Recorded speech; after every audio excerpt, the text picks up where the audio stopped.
Assalamualaikum warahmatullahi wabarakatuh. Waalaikumsalam warahmatullahi wabarakatuh. Bismillahirrahmanirrahim. Alhamdulillahi rabbil alamin. Wassalatu wassalamu ala ashrafil anbiya'i wal mursalin, Sayyidina wa maulana Muhammadin wa ala alihi wa ashabihil mujahidin at-tahirin. Amma ba'du, subhanaka la ilma lana illa ma 'allamtana innaka antal alimul hakim. La hawla wa la quwwata illa billahil aliyyil azim. Saudara-saudara kaum muslimin, terutama adik-adik para remaja dan pemuda yang saya cintai. Apabila seseorang akan membangun rumah, tentu saja dia akan mengadakan beberapa pilihan. Sejak dari memilih lokasi di mana rumah itu akan didirikan, sampai kepada menentukan bahan-bahan kualitas yang akan dipakainya, sampai kemudian kepada wujud dan bentuk rumah yang akan ditinggalinya. Demikianlah bahwa untuk membangun sebuah rumah yang hanya untuk menaungi kehidupan di dunia ini, kita mengadakan berbagai macam pilihan. Apalagi kalau kita akan membangun sebuah rumah tangga yang kita harapkan tidak hanya akan menaungi kehidupan di dunia ini, tidak hanya untuk kepentingan kita saja, tetapi juga untuk kepentingan anak cucu kita di belakang hari, termasuk sampai kepada hari akhirat nanti. Oleh karena itu, pada pertemuan kali ini, saya hanya ingin khusus berbicara kepada adik-adik remaja dan para pemuda, bagaimana sebaiknya memilih jodoh menurut ajaran agama Islam. Dalam Al-Quran, Allah subhanahu wa ta'ala menjelaskan, Zuyyina linnasi hubbus syahawati minan nisa, bahwa manusia apapun jenisnya, asal dia bernama manusia, dihiasi dengan perasaan cinta kepada perempuan. Jadi sejak dahulunya secara fitrah, laki-laki senang kepada perempuan, sebagaimana perempuan pun senang kepada laki-laki. Dihiasi rasa cinta ini dalam kehidupan manusia. Dan oleh karena adanya rasa cinta, berkembanglah segala macam persoalan. Sehingga seorang ahli cinta pernah berkata, cinta adalah 5 huruf yang membuat persoalan tidak akan pernah selesai. 5 huruf yang membuat persoalan tidak akan pernah selesai-selesai. Tetapi dalam kehidupan sehari-hari sering kita saksikan bahwa cinta ini bisa mendorong, memberikan motivasi yang baik, dan cinta ini pun bisa juga memberikan dorongan yang tidak baik. Oleh karenanya, apabila cinta itu ibarat setetes embun yang jatuh di bumi yang subur, akan tumbuhlah di atasnya aneka ragam bunga-bungaan yang harum semerbak, indah, mewangi, sedap dipandang orang, menebarkan rasa aman, damai, sentosa, dan begitu selanjutnya. Tapi jika cinta itu jatuh di hati yang gersang dan tandus, tidak ada yang akan dapat tumbuh di sana selain sirih memanjat batu, kuning daunnya, lemah gagangnya, maka cinta yang semacam itu tidak akan memberikan dorongan positif kepada seseorang di dalam kehidupannya. Maka lebih dahulu kita akan membicarakan cinta dalam artian yang positif ini, untuk nanti sampai kepada perempuan yang bagaimana yang harus kita cintai, atau laki-laki yang bagaimana yang harus dicintai oleh seorang perempuan. Saudara hadirin yang saya hormati, cinta dalam artian yang positif, pertama, dia selalu mendatangkan keindahan. Yang kedua, cinta itu memberikan energi atau semangat untuk berjuang. Dan yang ketiga, cinta itu selalu membawa resiko dalam bentuk pengorbanan. Maka cinta yang positif pertama melahirkan keindahan. Disinilah orang memerlukan filter atau saringan. Sebab keindahan yang didasarkan karena cinta itu merupakan satu keindahan yang relatif saja. Boleh jadi karena indah orang jadi cinta, boleh juga jadi karena cinta segala sesuatu terasa jadi indah. Namun bagaimanapun juga, kalau hati sudah diliputi oleh rasa cinta, segalanya akan terasa menjadi indah. Cinta itu adalah keindahan. Yang kedua, cinta itu energi, melahirkan dorongan dan semangat. Yang lemah bisa menjadi kuat, yang takut bisa menjadi berani, yang jauh jadi terasa dekat. Itu semua karena dorongan cinta. Dan dari energi ini lahirlah yang ketiga, bahwa cinta adalah pengorbanan. Sehingga orang berkata, berani bercinta artinya harus berani berkorban. Takut berkorban, jangan bercinta. Kalau cinta ini kita salurkan kepada nilai-nilai agama umpamanya, yang pertama, cinta mendatangkan keindahan. Kita cinta kepada agama, maka apapun yang diperintahkan oleh agama akan terasa menjadi indah. Solat akan terasa menjadi indah, puasa terasa menjadi indah, zakat terasa menjadi indah, jihad pun akan terasa menjadi indah. Persis kalau kita cinta kepada seorang gadis. Jika kita cinta kepada seorang gadis, apanya saja akan kelihatan menjadi indah. Jalannya terasa indah, lenggang-lenggoknya terasa indah, suaranya merdu padahal cemprengnya bukan main. Seluruhnya akan mendatangkan keindahan karena dasarnya sudah cinta. Cinta membawa kepada keindahan. Yang kedua, cinta itu melahirkan energi. Orang yang cinta kepada agama akan lahir tenaga dan semangatnya melaksanakan ibadah, melaksanakan puasa, melaksanakan zakat, melaksanakan solat, melaksanakan haji, bahkan melaksanakan jihad sekalipun. Cinta selamanya menimbulkan energi dan semangat. Sama saja dengan kita apabila jatuh cinta kepada seorang gadis, walaupun rumahnya jauh, katanya, gunung pun akan kudaki, lautan pun kuseberangi. Untuk apa itu? Untuk menemui apa yang kita cintai. Cinta selamanya melahirkan energi. Capek tidak terasa, lelah tidak terasa, semuanya tertutup oleh keindahan yang bernama cinta. Lalu yang ketiga, cinta membawa pengorbanan. Apabila kita cinta kepada agama, maka pengorbanan terhadap apapun yang diminta oleh agama, baik itu pengorbanan waktu, tenaga, pikiran, harta, bahkan pengorbanan nyawa sekalipun, kita tidak akan berat melaksanakannya karena cinta kita kepada agama yang kita anut ini. Demikian juga cinta kita kepada seorang perempuan akan membuat kita rela berkorban. Apapun yang dia minta, jangankan kita tidak mampu, kita tidak mampu sekalipun, kita masih berusaha untuk mampu guna memenuhi tuntutan si buah hati belahan jantung. Kadang-kadang malam minggu si doi ngajak nonton, umpamanya duit tidak ada, gajian belum, kerja enggak, timbullah inisiatif, entah sepatu kita jual ke tukang loa, entah celana mampir dulu ke tempat lain, yang penting kita berkorban untuk memenuhi permintaan si buah hati belahan jantung. Ketika itu pengorbanan sudah tidak kita rasakan lagi.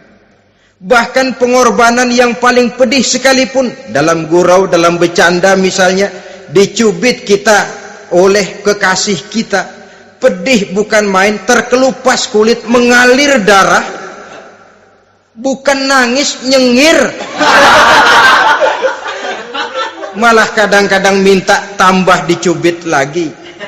Itulah romantikanya cinta, sanggup membuat orang berkorban, melahirkan energi dan semangat, menambah keindahan dalam kehidupan, sepanjang dia dalam artian yang positif. Kalau demikian masalahnya, di dunia yang penuh dengan perbenturan nilai sekarang ini, orang sering salah jalan bagaimana memilih jodoh untuk membangun rumah tangga yang bahagia. Jangan lupa bahwa membangun rumah tangga ini bukan hanya untuk 1-2 bulan, bukan hanya untuk 1-2 tahun, bahkan bukan cuma untuk kehidupan dunia, lebih daripada itu pun untuk menunjang kebahagiaan di akhirat. Oleh karenanya, memilih jodoh bukan satu hal yang mudah, bukan satu hal yang bisa dilaksanakan sambil lalu, tetapi memerlukan penelitian, memerlukan pengamatan yang mendalam. Apa petunjuk agama tentang itu? Dengan kata lain, bagaimana seharusnya seseorang memilih jodoh dalam kehidupannya? Ini tentu saja sumbangan moral buat adik-adik remaja dan para pemuda yang lagi kebingungan memilih jodoh, atau barangkali buat bapak-bapak yang kepengen nambah lagi.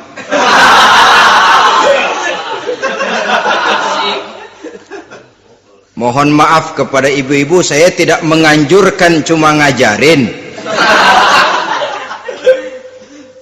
Yang pertama, menurut Nabi, nikahilah perempuan itu karena rupanya, karena hartanya, karena keturunannya, dan karena agamanya.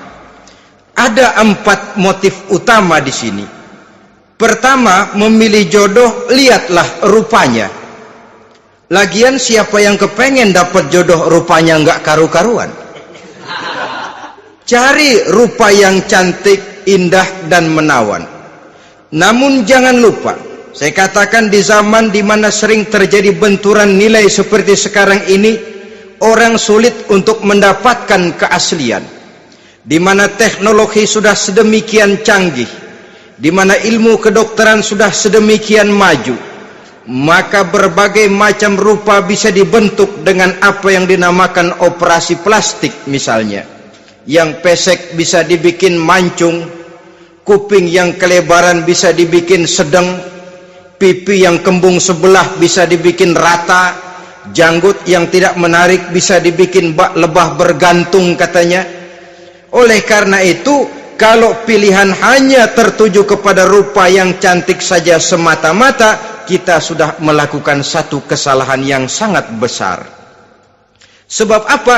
Diperingatkan oleh Nabi melalui hadis Ibnu Majah, Bazar dan Baihaqi dari Ibnu Umar. Janganlah kamu kawini seorang perempuan karena kecantikannya, sebab kecantikan boleh jadi akan mencelakakan. Jangan juga kamu kawini perempuan karena hartanya, sebab kekayaan biasanya akan mendatangkan kesombongan. Tetapi kawinilah karena agama dan akhlaknya, karena itulah yang akan membawa kepada kebahagiaan. Saudara-saudara kaum muslimin, terutama adik-adik remaja dan para pemuda, dikala usia puber, apalagi mata baru terbuka, awal balik namanya, remaja sering kehilangan filter. Pokoknya asal ngelihat rupa yang sudah lemot, denok, geboy, pikiran pun hanyut, malam terkenang, siang terbayang, tidur tak nyenyak, makan tak enak katanya, selalu terbayang wajah si doi. Dikala itu orang kehilangan pertimbangan bahwa rupa yang cantik kadang-kadang sering menipu. Diriwayatkan oleh Imam Ibnu Abbas, satu hari ketika sedang kumpul dengan para sahabat, lewatlah orang dengan potongan potongan orang kaya. Kelihatan kan, orang kaya sama orang miskin jalannya aja lain kan? Jalannya saja, jangan gaya hidupnya, jalannya saja lain. Lewat dia, Rasul bertanya kepada seorang sahabat, menurut pendapatmu bagaimana orang yang lewat itu? Kata sahabat, yang lewat ini ya Rasul, kalau dia meminang perempuan pasti diterima. Kalau dia menolong orang pasti berhasil. Kalau dia ngomong pasti didengerin. Kenapa? Orang kaya. Orang kaya ya Rasul. Kalau dia minang, perempuan mana yang kagak bisa menerima kalau dipinang oleh orang kaya? Biar mukanya udah belipet kayak dompet tanggung bulan. Kalau memang duitnya banyak, nggak kelihatan tuh muka yang belipet, yang kelihatan duit. Kalau dia nolong orang, pasti berhasil apa yang dia tolong itu. Kalau dia ngomong, pasti didengerin orang, walaupun omongannya biasa-biasa saja. Kenapa? Orang lihat penampilannya. Sudah, ketika orang itu lewat, beberapa lama kemudian lewat lagi seseorang yang kelihatannya miskin. Rasul tanya lagi, kalau orang ini bagaimana pendapat kamu? Wah, potongan begini sih Rasul, kalau dia minang orang tolak. Siapa yang mau kawin sama kere begini? Kalau dia nolong orang pasti nggak berhasil. Kalau dia ngomong kagak bakalan ada yang mau dengerin. Siapa yang mau dengerin orang susah ngomong? Setelah orang itu lewat, apa kata Rasul? Orang yang terakhir yang lewat ini, yang barusan lewat, jauh lebih baik dari yang pertama yang lewat tadi. Jauh lebih baik. Maksud dari ucapan ini, Rasul sebenarnya mendidik para sahabat jangan tertipu oleh penampilan. Sebab penampilan tidak selamanya mencerminkan keaslian. Apalagi di zaman sekarang, salon di mana-mana bejibun. Alis mata bisa dibikin, pipi bisa dicat, yang pinggir kuning, yang tengah merah, di sebelah merah ada yang kehitam-hitaman, persis orang kepentok tiang listrik.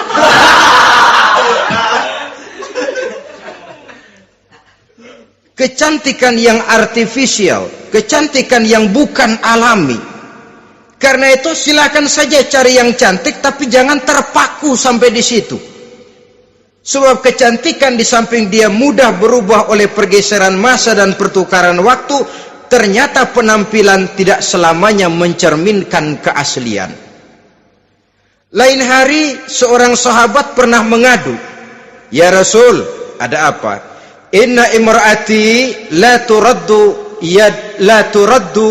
yadul lamis." Ya Rasul, istri saya tidak pernah menolak tangan orang laki yang menjamahnya, mengajak salaman kepadanya. Apa jawab Rasul? Ceraiin aja. Tapi hati saya berat ya Rasul, saya cinta betul sama dia. Ya kalau hatimu berat, jaga dia baik-baik.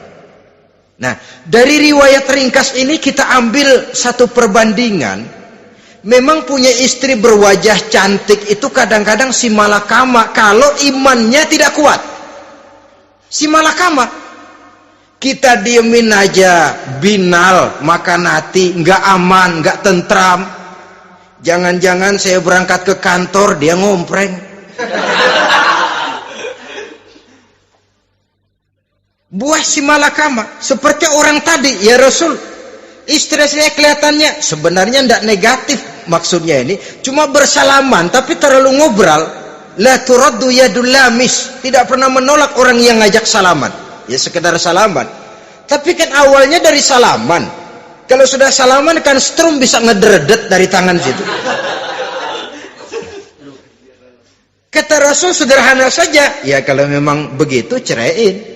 Saya nggak kuat Rasul, saya cinta betul sama dia. Kalau kau tak kuat berpisah dengan dia, jagalah dia baik-baik. Ajar, didik, tanamkan rasa keagamaan di dalam hatinya. Saudara-saudara kaum muslimin, jadi rupa yang cantik tanpa didasari oleh nilai-nilai agama akan membuat seorang suami di rumah tangganya seperti si malakama. Seperti berhadapan dengan buah si malakama. Kalau tidak diiringi dengan nilai-nilai moral yang luhur dan bekal agama yang tangguh. akan pergi jauh dari rumah rasanya tidak aman, sedangkan di rumah saja siapa yang akan mencari nafkah, dan begitu selanjutnya. Orang tadi jelas berhadapan dengan buah si malakama, didiamkan, makan hati. Sebab maaf, kalau seorang suami sudah tidak punya rasa cemburu terhadap istrinya, itu kan yang disebut dayus. Dan dayus itu jangankan masuk surga, bau surga saja dia tidak dapat. Tapi cemburu dalam artian bukan cemburu buta, cemburu dalam artian yang wajar. Dia cemburu, akan dikerasi takut kalau istrinya minta cerai, sedangkan dia cintanya sudah kadung medok bener. Si malakama jadinya. Nah, ini juga satu riwayat yang memberikan gambaran kepada kita. Pilihan, silakan cari rupa yang cantik saja, cari yang cantik. Tapi kalau itu dijadikan motif utama tanpa dasar-dasar agama, saya khawatir nanti rumah tangga kita akan berhadapan dengan buah si malakama. Jadi adik-adik remaja, usaha, ikhtiar, cari yang cantik, yang kira-kira nggak membosenin, supaya kita betah tinggal di rumah, supaya kita merasa ada tempat berbagi rasa, ada tempat kita bernaung. Sebab kalau nyari bini sebini-bininya mah, ya jodoh di tangan Tuhan, kagak usah nyari juga ntar datang diri umpamanya.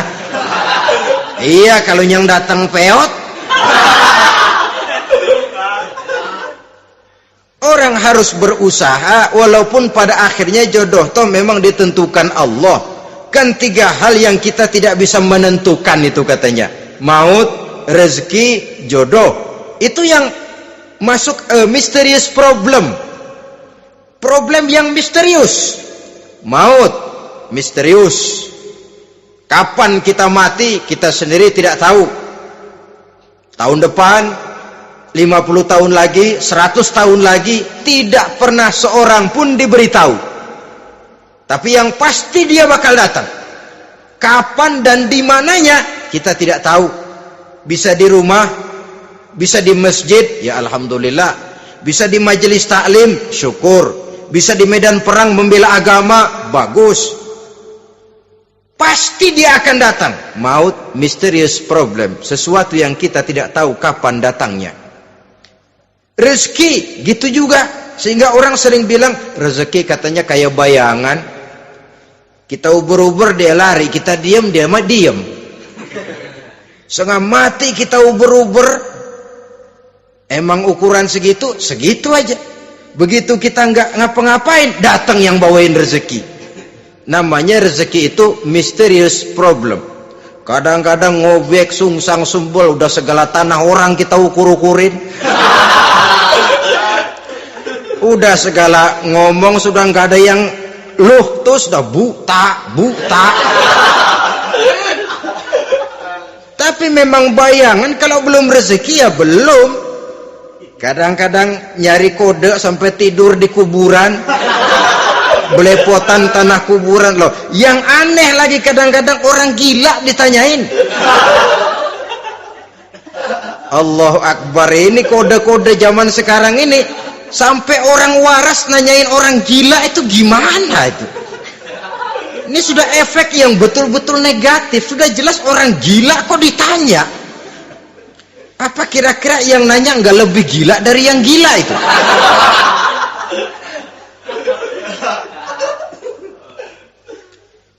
Saudara-saudara kaum muslimin, terutama adik-adik remaja dan para pemuda, jadi silakan saja cari rupa yang cantik, karena dia akan jadi tautan hati, buah hati, belahan jantung, tempat kita berbagi rasa, tempat kita pulang dan tinggal di rumah tangga kita.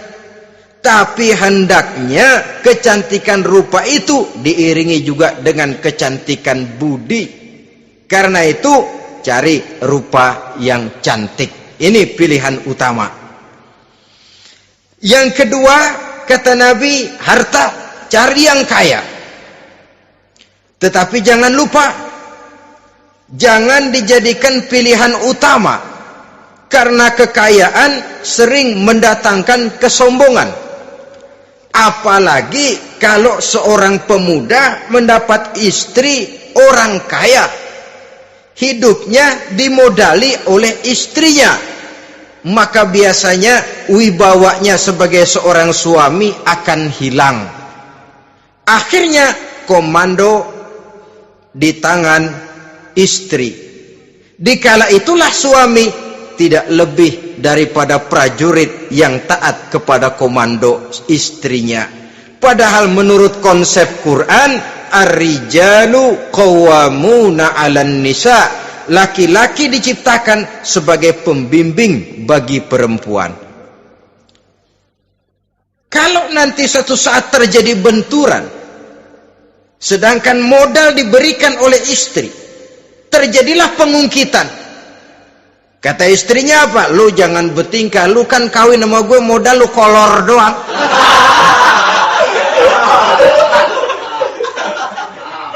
Kalau sekarang bertingkah, silakan keluar rumah.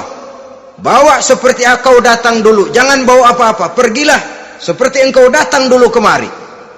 Hilanglah wibawa seorang suami. Suami kalau udah digentak sama istri begitu, ngelempuruk kayak ayam sampar. Di mana lagi letak wibawanya? Harta sering mendatangkan kesombongan. Oleh karena itu, walaupun diperintahkan cari yang keturunan orang kaya, tapi maksudnya jangan dompleng. Sebab kepribadian seorang suami akan ditentukan oleh sifatnya sendiri. Keberadaannya ditentukan oleh karya dan perbuatannya sendiri. Itulah yang akan menampilkan kepribadian dia dalam kehidupan di masyarakat ini. Saudara-saudara kaum muslimin, terutama adik-adik remaja dan para pemuda, kan kadang-kadang di zaman sekarang kan kelas-kelas gigolo, playboy ya, nyari tante-tante kesepian, mejeng-mejeng di pinggir-pinggir jalan dengan harapan apa? Ya barter lah, tukar tambah. Nah, supaya dapat rokok, dibelikan pakaian, motor dan sebagainya. Tapi yang jelas hilang harga diri sebagai laki-laki, dan itu yang paling mahal. Kalau seorang laki-laki sudah kehilangan harga diri, apalagi yang bisa dibanggakan dalam kehidupan ini? Apa artinya naik mobil kalau kepala tertunduk ke bawah? Apa artinya jalan di tengah masyarakat kalau kita tidak bisa menengadah dengan satu kebanggaan? Hilangnya harga diri merupakan kehancuran awal dari sebuah pribadi yang untuk jangka panjang kita tidak akan bisa lagi berbuat banyak. Tanpa harta orang memang sulit untuk bahagia, tapi harta semata-mata bukan merupakan jaminan bahwa orang lantas akan bahagia. Saya barangkali harus berkata, banyak orang miskin yang kaya, tapi tidak sedikit orang kaya yang miskin. Saya ulangi ini, banyak orang miskin yang kaya, tetapi tidak sedikit orang kaya yang miskin. Nah, bagaimana pengertiannya? Orang miskin yang kaya, materinya sederhana, peralatan rumah tangganya sederhana, tapi hatinya kaya. Oleh karena hatinya kaya, jiwanya lapang. Sebaliknya, orang kaya yang miskin, di tengah kelimpahan materi yang berlimpah, segalanya serba ada, hatinya yang miskin. Kelimpahan materi tidak akan sanggup mengobati kemiskinan hatinya. Sehingga di tengah kehidupan yang serba ada, dia masih merasa kurang, maka dia tidak pernah cukup. Di tengah kemilauan dan gemerlapan serta glamornya rumah mewah, dia merasa hidup di tengah gurun pasir yang gersang dan tandus. Karena itu, biarlah miskin harta tapi kaya budi, daripada kaya harta tapi miskin budi. Lebih utama lagi kaya harta, kaya budi. Itu idealnya. Dasar pilihan ketiga sesudah rupa dan harta menurut Nabi, keluarga. Faktor keturunan sangat menentukan. Pepatah mengatakan, buah apel akan jatuh tidak terlalu jauh dari pohonnya. Biasanya kalau bapak kalong, anak kampret. bapak nyolong, anak nyopet. Itu fotokopi.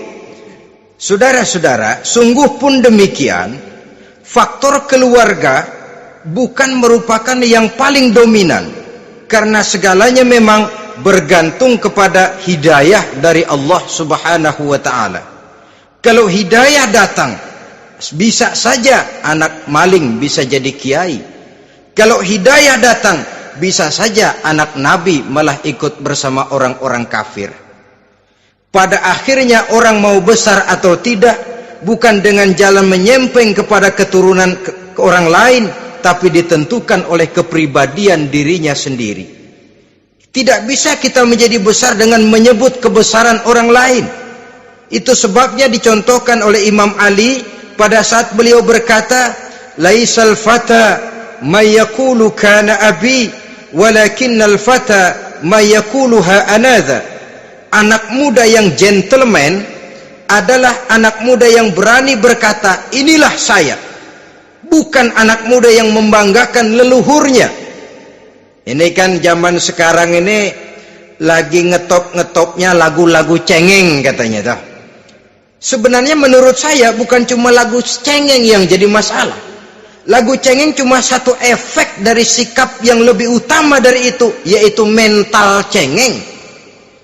Kalau mental sudah cengeng, apapun yang kita lakukan akan jadi cengeng. Tidak cuma lagu, kebudayaan yang lahir akan kebudayaan cengeng.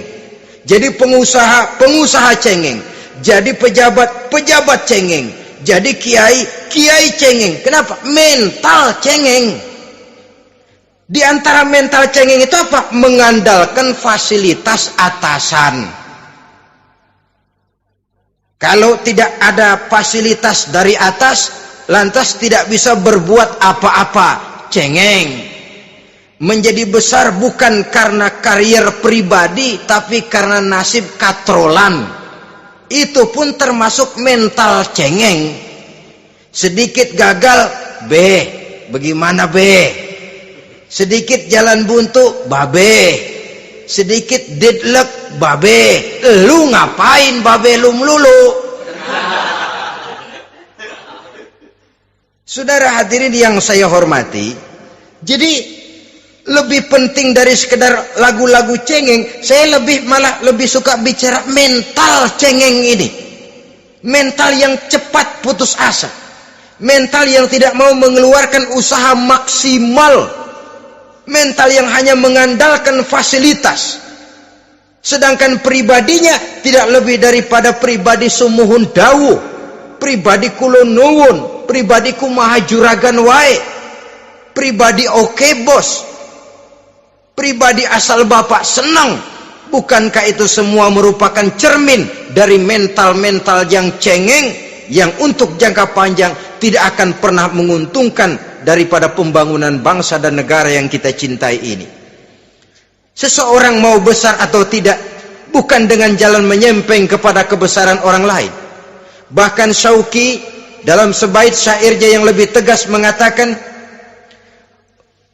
wa syarrun nasi zu khumulin iza fakhartahum zakarul jaduda wa syarrun nasi wa khairun nasi zu syarafin qadimin aqama li nafsihi syarafan jadida. Generasi yang paling jelek adalah generasi pemalas. Kalau kelihatan orang lain lebih hebat dari dia, disebut-sebutnya kebesaran nenek moyangnya. Dia sendiri nggak punya prestasi apa-apa. Kerjanya cuma ngandeli kerjanya cuma menggelayuti fasilitas orang tuanya.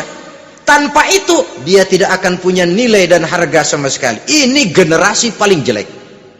Kalau orang lain kelihatan lebih hebat, dia sebut nenek moyangnya.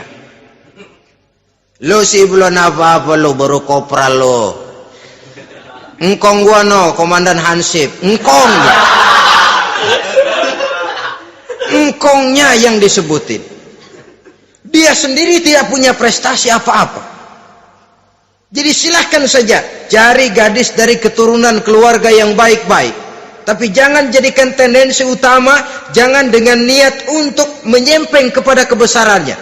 Tapi paling tidak dengan niat agar mudah-mudahan dari benih yang baik ini akan lahir keturunan-keturunan yang baik pada akhirnya nanti. Itu yang kita harapkan. Bukan lalu dengan pertimbangan, weh, mertua gue bos nih, kali aja begitu gue kawin dia mampus. Ini semua warisan kan jatuh kemari semua. Kalau itu niatnya sudah jelas salah. Kita mencari perempuan dengan keturunan-keturunan yang baik dengan berharap agar anak-anak kita nanti yang akan merupakan benih cucunya akan melahirkan kebaikan-kebaikan seperti leluhurnya dulu. Saudara, pilihan yang keempat kata Nabi, agama. Ini yang paling inti. Kenapa? Agama itu motivasinya moral. Di sini segalanya ditentukan. Rupa yang baik, harta yang banyak, keluarga yang luhur. Kalau sudah dilandasi oleh agama yang rapuh, bahkan tidak beragama sama sekali, ketiga hal di atas tadi hanya akan mendatangkan malapetaka. Sekarang kan kita tertipu oleh penampilan, padahal penampilan belum tentu kenyataan. Di jalan-jalan kita akan lebih terpesona melihat gadis pakai miniskirt di atas lutut ketimbang kita melihat gadis-gadis yang pakai jilbab. Kalau sudah pakai jilbab keliwat, yang usil banyak banget, bau sorga nih. Bau sorga katanya. Tapi kalau sudah yang pakai miniskirt itu yang lewat, itu dari ujung ke ujung mata kagak mau kedip, laler nemplok di mata kagak dirasain. Kita terpesona oleh penampilan zahir, padahal penampilan belum tentu memantulkan hal yang sebenarnya. Tapi memang itulah watak manusia. Watak manusia, saya katakan manusia tanpa kecuali. Tetapi bergantung kepada pemikiran jangka pendek atau jangka panjang.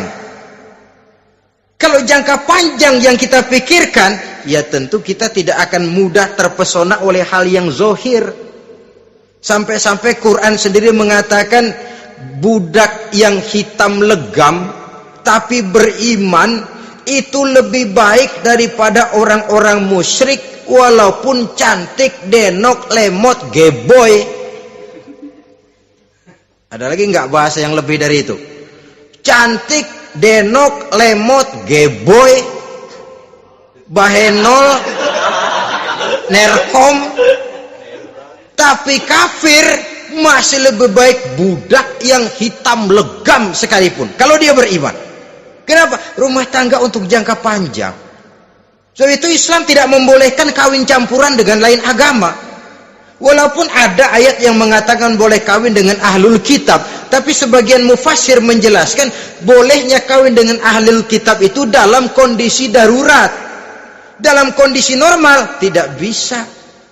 Kenapa? Kalau sudah berlainan agama, akan terjadi kerancuan rumah tangga untuk jangka panjang. Bagaimana membina dalam keharmonisan di rumah tangga? Bagaimana nasib anak-anak nanti?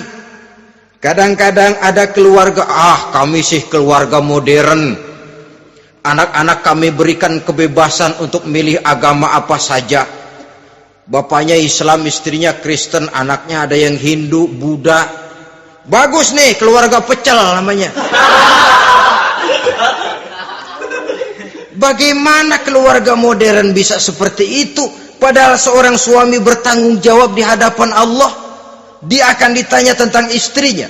Dia akan dimintakan pertanggungan jawab tentang anak-anaknya. Kalau istri kita berlainan agama, mungkin terjadi pengkaplingan. Pokoknya kalau anak perempuan ikut ibu, anak laki ikut bapak. Administrasi dunia bisa begitu, tapi akhirat, pertanggungan jawab di hadapan Allah. Bisakah kita? Sorry aja Tuhan, emang janjinya begini. Saudara hadirin yang saya hormati, oleh karena itu budak legam hitam kalau beriman masih lebih baik daripada orang-orang yang tidak beriman walaupun cantik dan mempesona. Kenapa? Ini faktor agama. Ya buat 1-2 bulan bisa terwujud rumah tangga yang tentram. 2-3 tahun mungkin masih bisa bertahan, tapi sampai kapan?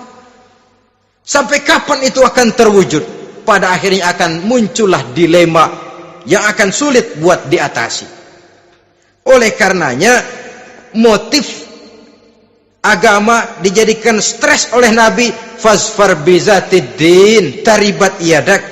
Pilih agama sebagai titik sentral, sebagai pilihan utama. Kalau agamanya kuat, walaupun rupanya sederhana, tapi karena nilai agamanya kuat, dia bisa menyenangkan hati suaminya. Dia bersolek untuk kepentingan suaminya. Dia taat kepada suaminya. Harta, dia anak orang kaya untuk membantu perjuangan suaminya. Tapi kalau tidak ada modal agama, rupa yang cantik bisa menyengsarakan suami. Apalagi kalau suami kere, istrinya sudah cantik, kaya ataupun tidak kaya kadang-kadang, udah suaminya suruh ngempuk di rumah, bininya yang kerja. Ya kalau kerja mendingan kalau dikerjain itu.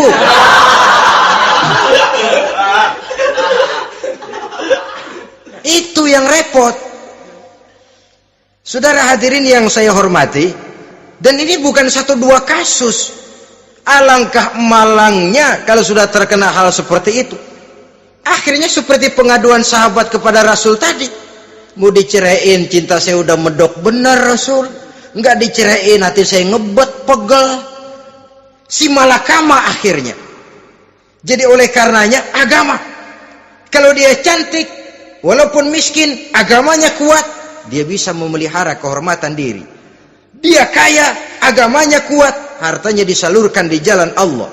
Karena itu agama jadikan pilihan utama. Dan ukuran agama itu bukan cuma jilbab loh.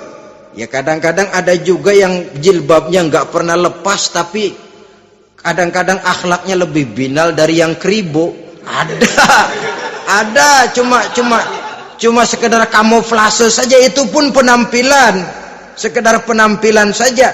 Cuma dari segi aurat ya memang lebih baik dan lebih utama, dan saya kira lebih mengundang penasaran toh.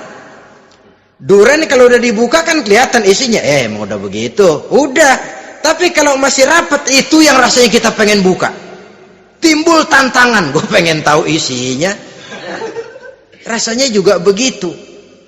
Sama saja dengan baju, kalau dibungkus rapat di plastik, ditaruh di etalase, adanya di toko mau serba ada, tahu kita barang mahal nih.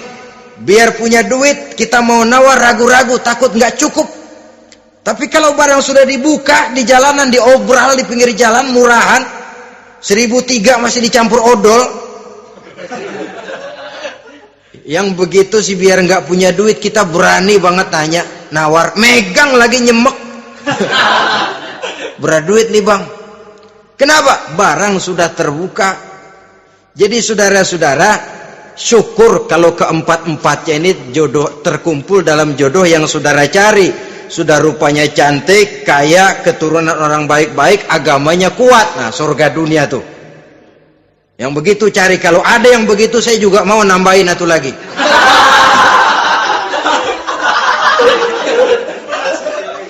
Tapi yang kumpul keempat-empatnya ini terus terang saja langka. Makhluk langka ini. Kadang-kadang cantik, kaya, keluarganya hebat, agamanya nol, akhlaknya kayak setan. Tapi yang paling celaka kalau empat-empatnya kagak ada. Rupanya jelek, melarat, bapaknya biang maling, kagak beragama lagi. Apanya yang mau dipilih? Mampus saja mendingan. Sudah nggak ada pilihan sama sekali tuh. Sudah nggak ada pilihan sama sekali. Saudara hadirin yang saya hormati, terutama adik-adik remaja. Nah, lalu apa motivasi agama dalam pembinaan ini apa? Agama ini kan memberikan contoh bahwa perempuan yang baik itu, yang kita ingin jadikan dia sebagai ideal dalam pencarian jodoh, tandanya 3. Iza ra'aitaha saratka, kata Nabi. Kalau dipandang, dia bisa menggembirakan kamu. Kan ini yang penting buat seorang suami. Kalau saudara nanti jadi suami, punya istri yang jadi partner setia mendampingi suaminya. Kalau dilihat nggak bosenin. Kenapa? Dia berdandan untuk nyenangin hati suaminya. Enggak bosenin. Kan kadang-kadang ada bini kalau kita pulang demek aja fotonya.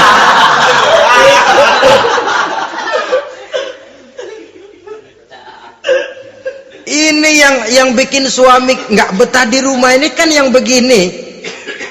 Adapun perempuan yang beragama, apabila dipandang oleh suaminya, dia pandai menyenangkan hati suaminya.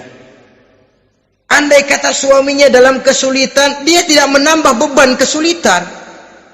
Paling tidak dia bisa memberikan satu bantuan moral. Bantuan moral untuk mengurangi beban kesulitan daripada suaminya. Suami pulang dagang rugi, kata istrinya, romantika bang. Sekali-sekali lah, masa selamanya dagang mau untung. Besok siapa tahu untung lebih besar. Kan meringankan tuh. Kadang-kadang enggak, suami pulang dagang dari pasar panas, rugi, sampai rumah bini pidato, pletar-pletor. Lu dagang rugi, emang lu laki goblok.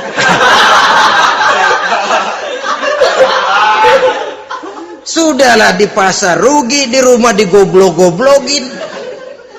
Ini nanti kena penyakit broken home yang begini ini. Padahal kesuksesan di kantor, kesuksesan di pasar, kesuksesan di medan tugas selalu dimulai dari kesuksesan dan ketenangan dari rumah tangga. Dia berhias untuk kepentingan suaminya, tidak terlalu berlebihan, dan suaminya pun pandai menghargai istrinya dengan kata-kata yang menimbulkan gairah dan semangat.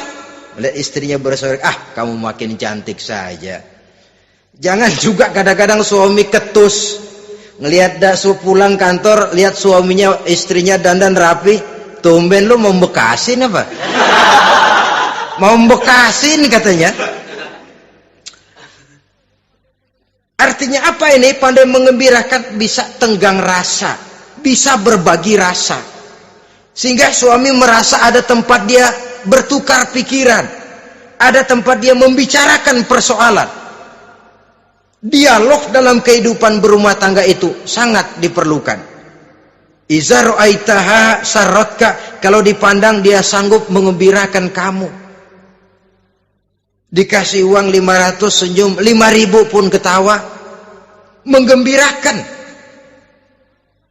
Dia bisa taruh kata hatinya kesel, tapi mulutnya senyum.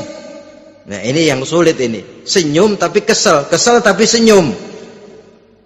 Kadang-kadang istri itu kan kalau sudah kesel, suami pulang nggak bisa dia menyembunyikan kekesalannya. Dari jauh suami sudah lihat ini yang nyambut, ini bemo ini. Udah monyong serem. Saudara hadirin yang saya hormati, yang kedua, bila diperintah dia taat. Ini pengaruh agama. Sehingga Nabi mengatakan, "Lau amartu li ahadin ayyasjuda ila ghairiha, la amartul mar'ata litasjuda ila zawjiha likibari haqqihi 'alaiha." Andai kata saja boleh aku memerintahkan manusia untuk sujud kepada sesama manusia, pastilah aku perintahkan perempuan untuk sujud kepada suaminya. Kenapa? Karena besar hak suaminya kepada dirinya. Untung sujud kepada manusia tidak boleh. Andai kata boleh, perempuan disuruh sujud sama suaminya.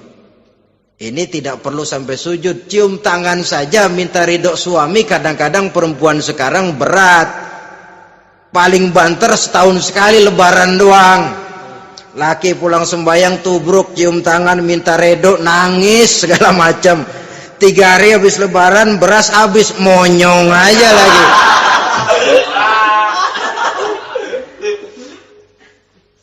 Saudara hadirin yang saya hormati,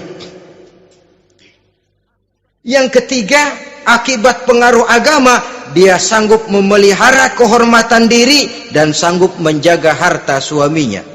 Memelihara kehormatan diri baik pada saat suaminya di rumah atau pada saat suaminya tidak ada di rumah. Satu riwayat, seorang sahabat akan pergi perang jihad di fi sabilillah. Ketika mau berangkat dia bilang kepada istrinya, "Saya mau berangkat perang. Kalau saya belum pulang kamu jangan keluar rumah. Baik bang. Pergi istrinya, pergi suaminya jihad.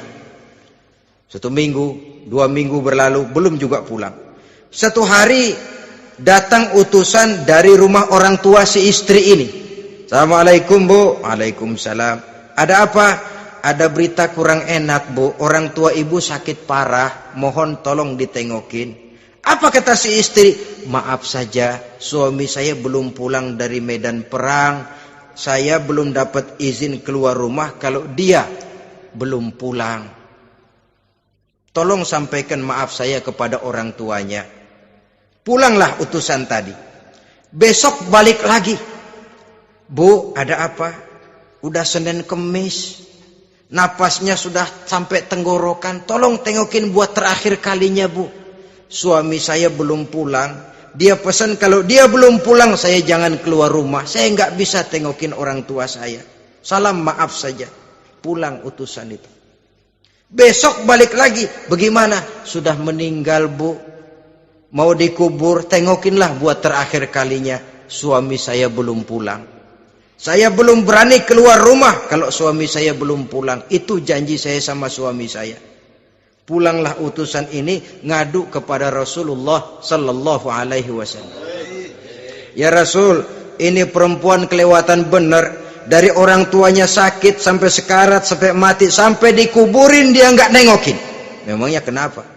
Suaminya katanya pergi jihad dan suaminya tidak mengizinkan dia keluar rumah kalau si suami belum pulang. Apa jawab Rasul? Marahkah beliau? Tidak, beliau senyum. Apa katanya? Dosa orang tua yang meninggal ini telah diampuni oleh Allah karena dia punya anak perempuan yang begitu taat kepada suaminya. Allahu Akbar. Dosa orang tua yang sudah meninggal itu diampuni oleh Allah karena dia punya anak perempuan yang begitu taat kepada suaminya. Ketaatannya kepada suaminya menyebabkan dosa orang tuanya diampuni oleh Allah Subhanahu wa taala. Suami pergi jihad, orang tua sakit keras, tidak berani dia keluar rumah. Itu tandanya bisa menjaga kehormatan diri. Kalaupun satu saat suaminya manggil, bu tolong ambilin uang di dompet, dompetnya dibawa, bang ambil saja sendirilah, nanti salah ambil lagi saya. Kadang-kadang enggak, suaminya pergi mandi, dompet berantakan. Saudara hadirin yang saya hormati, ini motivasi agama. Jadi kecantikan zahir yang diimbangi dengan kecantikan batin oleh karena pengaruh agama tadi. Kalau sudah kemari, orang tidak perlu mikir-mikir operasi plastik, bikin yang pesek jadi mancung supaya orang tertarik, bikin belakang yang kurus jadi menarik. Tidak. Orang tidak perlu lagi pakai susuk-susukan, dipasang di bibir supaya kalau senyum orang gempor, supaya kalau ngomong orang percaya, dipakai di kuping supaya macam-macam. Tidak perlu lagi pakai jompa-jampe, pelet-peletan supaya kalau diludahin orang ngikut. Nggak perlu lagi. Kenapa? Cinta itu nature, sesuatu yang alamiah, yang tidak bisa dipaksakan. Dia kudrati, karunia dari Allah. Tidak bisa cinta dipaksakan. Kalaupun bisa, dengan ilmu pelet, oh saudara bisa membuat orang jatuh cinta, ya 2-3 hari, 4-50 hari. Kesananya, apa yang akan terjadi? Kelanggengan tidak akan pernah terwujudkan. Kenapa? Keterpaksaan yang akan timbul. Dalam kondisi semacam itu, rumah tangga tidak akan mengalami ketenangan dan ketentraman. Jadi biarkan cinta berjalan secara alamiah, karena dia memang alamiah. Saudara-saudara, nah sekarang kalau sudah ketemu nih, yang 4 tadi, rupa cantik, keturunan boleh, kaya lumayan, agama kuat. Apa yang harus kita cari? Apa yang harus kita lakukan? Apa pakai pepatah anak sekarang? Aku lihat, aku pikat, aku dapat, aku sikat, aku minggat.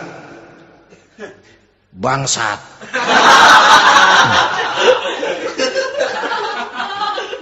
Itu kan ada moto cinta kilat begitu tuh. Cinta kilat katanya. Aku lihat, aku pikat, aku dapat, aku sikat, aku minggat. Bangsat.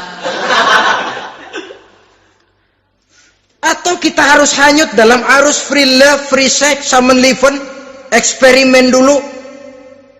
Tidak. Islam mengajurkan kalau memang seret, ini rasanya ini nih, mantap gue nih. Apa yang diajarkan oleh Islam selanjutnya? Meminang, saudara-saudara. Meminang adalah langkah awal untuk mengikat tali pernikahan. Diizinkan meminang, dan di dalam meminang pun diizinkan untuk melihat. Cuma kalau boleh, ya syaratnya itu waktu melihat itu jangan sampai ketahuan si perempuan yang akan kita pinang itu. Untuk apa kita meminang? Pertama, untuk yakin bahwa perempuan yang kita inginkan ini sudah kumpul syaratnya itu, tidak ada cacatnya. Yang kedua, untuk memperkuat tekad hidup berumah tangga, diperlukan meminang. Adapun adat itu berbeda. Tapi bahwa konsep meminang itu dalam Islam ada, itu jelas. Ya kalau mesti bawa pisang raja, pakai roti buaya, pakai martabak segede ban mobil truk segala macam, itu adat saja, ya. Tapi yang real meminang itu ada dalam Islam. Nah, bagaimana adab meminang? Setelah kita tahu anak ini cantiknya ya, keturunan baik, ya kekayaannya lumayan, agamanya kuat, pinanglah dia. Caranya boleh lihat langsung. Lihat langsung kalau bisa tanpa setahu si perempuan. Dan batas yang boleh dilihat itu muka dan tangan. Itu saja. Jadi jangan gerusak. Minta permisi Pak, saya mau ngelihat anak bapak seutuhnya, soalnya buat saya ini nanti. Apanya aja dibedolin, jangan. Kira-kira yang boleh itu muka sama tangan. Andai kata kita risih, sebab nanti kalau nggak jadi akan jadi timbul rasa malu dan si perempuan juga kasihan. Boleh mengutus perempuan yang kita percaya. Coba kau ke sana, lihat kondisinya yang sebenarnya bagaimana. Kalau ngelihat dari jauh sih utuh, siapa tahu nanti tangannya kurang sebelah. Coba lihat sana. Saudara-saudara, kemudian boleh juga ditanyakan kepada orang tuanya. Dan dalam hal ini orang tua si gadis tidak boleh menyembunyikan aib atau cacat yang dimiliki oleh anaknya. Dia harus menceritakan apa adanya, sampai pun kekurangan anaknya yang paling kecil sekalipun. Sebab apa? Jangan sampai istilah pepatah beli kucing dalam karung. Kedengeran suaranya doang meong-meong, begitu dibuka tuh kucing gempor sebelah kakinya nggak ada. Kan tentu kita tidak kepengen kecewa di belakang hari. Itulah perlunya meminang sebagai jembatan untuk menuju kepada pernikahan. Nah, dengan demikian kalau sudah usaha meminang ini dilaksanakan, jangan merasa sudah setengah resmi. Ini yang kadang-kadang jadi penyakit. Malah sesudah meminang harus masing-masing lebih menjaga diri, menjaga kehormatan, menjaga pergaulan. Kenapa? Agar saat memasuki jenjang pernikahan nanti merupakan jenjang yang sangat ditunggu-tunggu. Ada rasa keinginan tahu. Kalau tidak, ya udah biasa, nggak giroh lagi ngadepin perkawinan. Kenapa? Kemarin-kemarin gue udah cobain. Hilang gairah lagi. Sebab itu kalau sudah meminang, jangan merasa sudah setengah halal. Udah minang ini Kadang-kadang orang tua juga konyol. Sudah dipinang, diumbar. Lu mau kemana kedal udah pinang? Padahal meminang itu cuma langkah awal. Sedangkan selanjutnya harus lebih berusaha menjaga kehormatan diri sampai pada saat nanti pelaksanaan pernikahan.